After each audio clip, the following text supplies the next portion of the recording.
بسم اللہ الرحمن الرحیم۔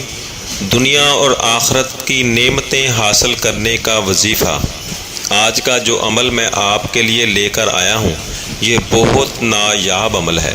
یہ عمل کرنے سے آپ کو دنیا اور آخرت کی دونوں کی نعمتیں حاصل ہوں گی انشاءاللہ۔ کون نہیں چاہے گا کہ اللہ تعالیٰ اسے دنیا میں نعمتوں سے نوازے اور آخرت میں بھی نعمتوں سے محروم نہ رکھے۔ یہ نہایت پر اثر اور مجرب عمل ہے۔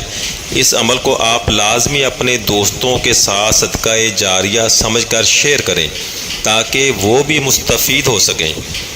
عمل اور وظیفہ: صبح نماز فجر کے بعد اور نماز عصر کے بعد آپ نے سورہ محمد کی آیت نمبر 15 تین مرتبہ پڑھنی ہے۔ 3 مرتبہ نماز فجر کے بعد اور 3 مرتبہ نماز عصر کے بعد پڑھنا ہے۔ اس کے بعد اللہ تعالیٰ سے صدق دل سے مانگیں، انشاءاللہ وہ مالک دو جہاں آپ کو دنیا اور آخرت کی ہر نعمت سے نواز دے گا اور آپ کی ہر پریشانی کو دور فرما دے گا۔ آپ اس عمل کو کریں، انشاءاللہ آپ کو بہت فائدہ ہوگا۔ وہ آیت یہ ہے: